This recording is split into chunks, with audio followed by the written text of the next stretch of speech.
Knowing what you know now, knowing what you put yourself through mentally and physically, knowing what you put your family through, the emotional highs and the extreme lows, would you do it all again? Yeah.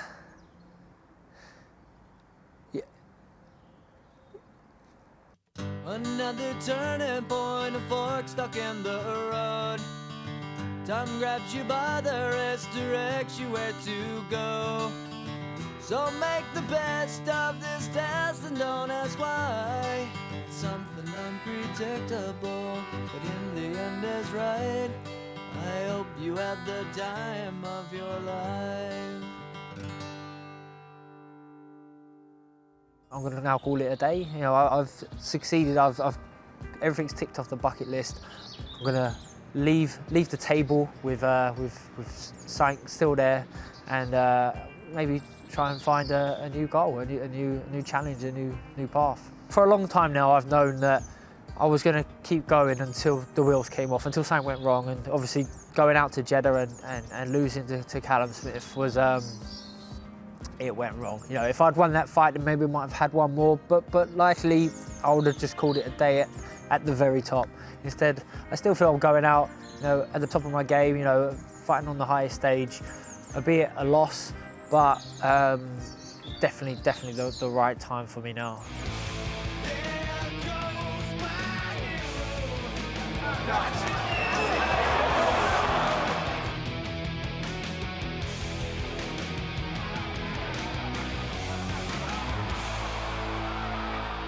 'd turned professional at 20, so it was 2008. I turned professional quite early on that year. It was pre the Olympics, so Digel had qualified and was going to the Beijing Olympics.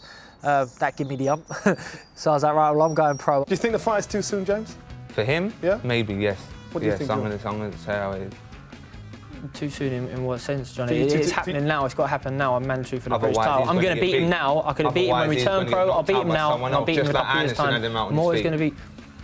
Who won the You've fight? got no chin. We're in the professionals now. So Wake up with someone a coffee. Let me tell you something. I forgot what I was going to say now. Sounds right. In his head, he has little demons that will fold. He's like an onion. He's got plenty of layers, and he's had plenty of people pump him up. But when it's just me and him in there, and he doesn't have his thinking time that he needs, and he can't stay as relaxed as he wants to be. Why are you trying to be David Hay, Mr. Technical, and try and box like David Hay? Why are you doing that for, Jules? James, what You're not like that, mate. You're not like that. James, what are your You're not like tactics? that. Why are you being like that for? This is a desperate plea for me to become emotionally involved, which I'm not going to do. James, So what are you going to do? Are you going to stand off me and box me? You want to know what I'm going to do? I'm going to beat do you, that. You but I'm not can't going to do become that, ugly emotionally involved. kid. I'm not going to throw punches Ugly because boy, I want to you hurt can't him do because that. he pulls stupid, Ugly kid, long-headed you can't face do that. man like Ugly this. kid, you can't Look, do that. you, my friend, Ugly you, my boy, friend, you can't you're going to do look that. like he's going to look like Ugly a kid, horse you can't falling do at that. Cheltenham come May 21st. Ugly kid, you can't do that. If you're a better man, 4 rounds, you would get knocked out. Look I'll put your purse on mine. Look at 4 your rounds. swagger. Look at that tie. Where you get that tie from, you fool? Sit down. What's wrong with you, you mad fool? Sit down, Jono. I'm going to knock this guy out with 4 rounds. He's the one who's going to get and beautiful emotionally styles invested, as and well. The he's getting involved southpaw now against the orthodox. Blah, blah, blah, blah, blah, blah. It's just so easy with him. He gets really wound up, he winds himself up, and then you just got, it's like he's like a toy. You wind him up and let him go. And I remember leaving the interview then and thinking, that went really well. Happy with that. I think that's really funny. And you never know like how you're going to come across. Did you say something stupid? Did you say something a little bit too arrogant? A little bit of this, a little bit of that. Look at the way the guy's dressed. Look at his pants. I was such a huge underdog. You know, it wasn't just that people thought Digel was going to win. It was that people thought he was going to annihilate me. That it was a total mismatch, and I couldn't get my head around it. And he believed it. He totally believed it. Like Jim McDonnell, his trainer, was talking about him like a once-in-a-generation fighter. He said he's going to be better than Floyd Mayweather and stuff like this.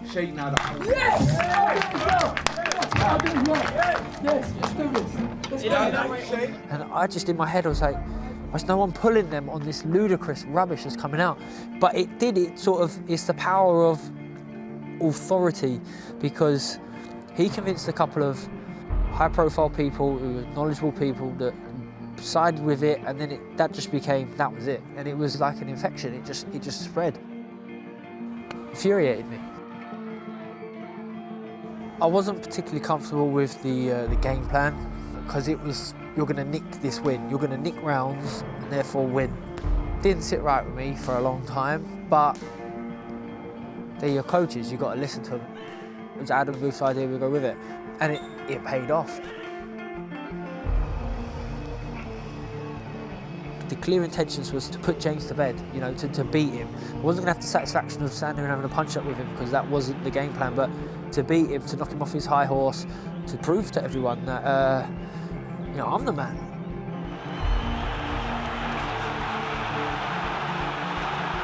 Big finish from Groves with the bell's gone and all that. They've both claimed the victory. But which way will that go? It is hard to call, frankly. He is still undefeated. He is now the British and Commonwealth super middleweight champion, St. George Groves has got it. Groves. By 1 point on 2 of the cards. The third of Richie Davis was level, but Groves comes up with the upset and claims another win over James DeGale. I've been here before. They ripped me off before our first fight, and I showed that he can't beat me. No, I can't lose. I will not let anyone beat me. That's what I got inside. At that point in my life, the greatest feeling I'd ever had. You know, it was, I did it. It was hard. It was no doubt extremely hard. And DeGale's not bad. He's not a bad fighter. And no one thought I could win. And I did. And it was special. Do you have any interest in ever making peace with him? Are you at peace with him? Would you ever say that you two could be friends, or is it just you two were very different people and you were rivals and that's where it stays forever? I think you soften as you get older, but for me it's just softening where I just don't care. I've got the upper hand on him because I've earned more money than he has. I've been involved in bigger fights than he has, and every time we box I beat him. So I ain't got no bitter feelings towards him, like I'm sure he must do towards me. He's in my pocket, and he always will be. So whether we ever become friends or not, I couldn't care less. But if I was to give you an honest answer, it would be no. Like, neither of us want to be friends. We despise each other. We truly do. And if we can agree upon anything, it would be that we agree upon the hatred amongst each other. Until we're competitors again, then we'll just have to leave it at that. One of the people that you mentioned is Adam Booth. It didn't work out in the end. You went your separate ways. Why was that, and how do you look back on the time you had with him? A very good coach, a very difficult man to work with the vast majority of the time. People might say exactly the same about me. Our relationship had its ups and downs throughout, and at the end was impossible. I concluded sometime before we parted that I'll just keep going with this until it don't work no more. But I knew it had a sell-by date. You know, I knew it was on its way out. And the straw that broke the camel's back was 10 weeks before my first world title fight against Carl Froch, biggest fight of my career. He didn't want to come to the press conference with me. He wanted to go on my own. I said, "It's not cool. Come on, it's a big thing." I expect complete backing from my trainer. The same as what you've delivered for David Haye his entire career. You've put his career first. David Haye ain't got no fights penciled. He's always injured. He's pulled out of half a dozen fights now. He's struggling. I can't remember what the exact situation was, but let's go to this press conference, and it didn't happen. He didn't want to do it. He said, we no longer can work together. So I took it, okay, cool. If that's what it is, that's fine. This was, say, 3 days before the press conference. I thought, if I go to press conference on my own, that's great, because that's the closure I need to say, right, well, we're done now. And I did. I went up there, and Eddie Hearn said to me, "Yeah, I've spoke to Adam." He says, "Everything you need to do now, I'm going to come direct to you. He's no longer your manager." And I'm just thinking, brilliant, because now I don't need to pay him. It was like, I was worried I'd have to pay him for doing nothing, and turns out I still had to pay him for doing nothing. But it was great, because it was like, right, it's me now, take care of my own affairs. I can do this. You know you can beat Froch, so just start taking care of your life. Do what you need to do. Put yourself first. Like, don't worry about pandering to anyone else anymore. There's a real sort of us against the world. I know too much about it. See all I need to see. All I need to know. Where's your trainer? He's made today. I don't fall apart. Listen, I've seen you play. You've seen it. You've seen him have box. I've You've seen him have fought. I've seen You him shouldn't even be stood here today. I'm stood here though, I know. It's too early for you. Big mistake. Ultimately, as I always say, like, it's just you who, you step through the ropes together and then they all climb out and it's just you and the first bell goes and you need to have a fight. And at that point I thought, I'm unstoppable. So boys, behave yourself until now. Is there any chance of a handshake? No chance. It's painful listening to this chump. He's talking about what's he done, he's going to get in the ring, take the centre ring and knock me over. Look at the opponents I've fought, from winning the world title against Jean Pascal to defending against Jermaine Taylor. That's a guy that was undisputed. I'll just stop you there before you go through every opponent you've had. First fight came around with Froch. I jumped in the ring, Paddy, and I think it was Luke Watkins, one of his fighters, who we sort of doubled up, all in-house, doubled up as a sort of a security, put a suit on him, made him look the part. And that's it. And I thought, his brothers, his cousins, his mates, his friends, the whole group of guys jumped in the ring and he sort of stood at the back. So I stood at the front, trying to stare him out, ready for a fight. In life, that's a good way to approach some obstacles and challenges you got. Just face them head on. And don't hide behind anyone, don't hide behind anything. Go out there and get the job done. George Groves, timing perfect. Froch on the floor for only the second time. Froch smells blood here. I think Froch needs to finish it here. It really does. Groves is in trouble. He's taken another one and another. And Howard Foster has stopped it. Wow, that is going to be controversial.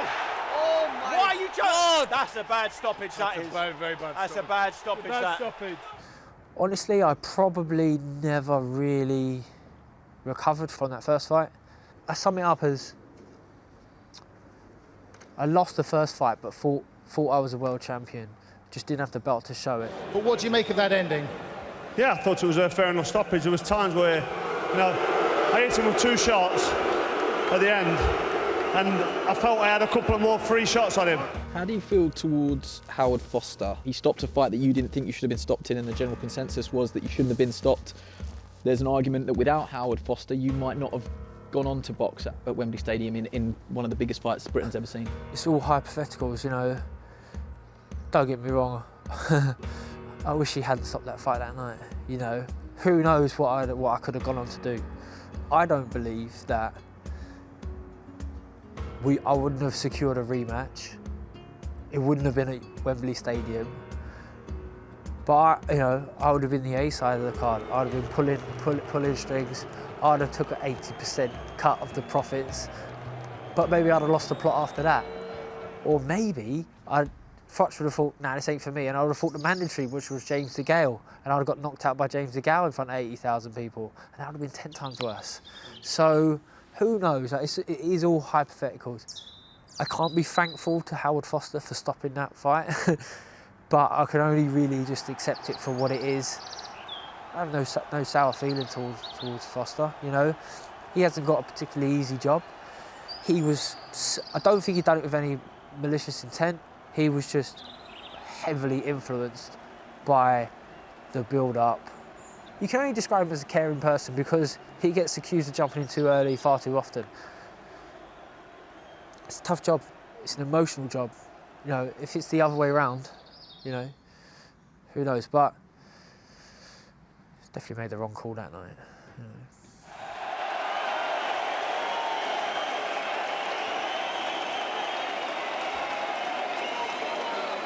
From that, went into the second fight and then failed, but failed in a spectacular form. Failed in front of the world. Like when people now actually believed I was going to win, and I come out and I got the game plan wrong, and I let him off the hook, and then made the mistake and paid the ultimate price. And this time it wasn't like Kenny Anderson. It wasn't who wanted it most. dig deep, son. You know, you get up, knocked out, flat out. You switched my lights out. You know, coming on an open top bus and home in an ambulance. You know, it was. Then it's just right. Okay. What do we do now? It took another 15 months or whatever it was to lose to Badu Jack to then decide, stop chasing it now. Like, you're not there. You're not a world champion without a belt.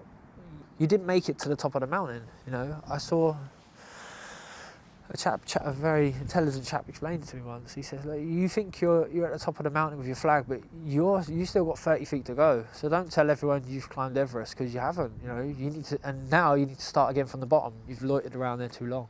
So it's the restart. Cue the restart.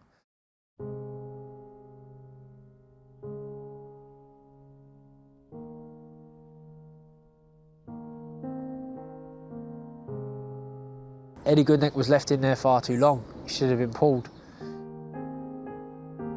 I remember afterwards, I went and visited him a few days after the bout, and he looked like he had wasted away. He looked half the man that he was 4 days prior or 5 days prior. His dad was there, his brother was there, his wife was there, his sister was there. His sister spoke the best English, so I spoke with his sister. Obviously, we just didn't. I didn't know.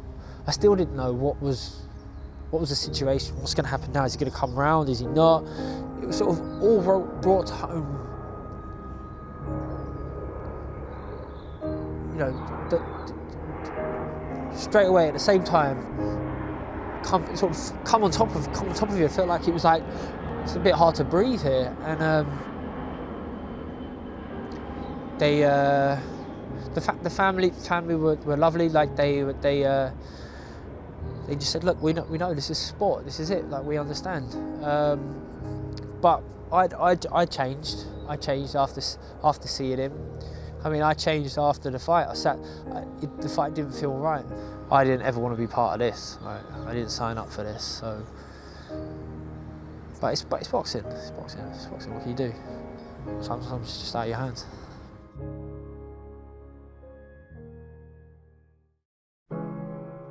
It was last chance saloon.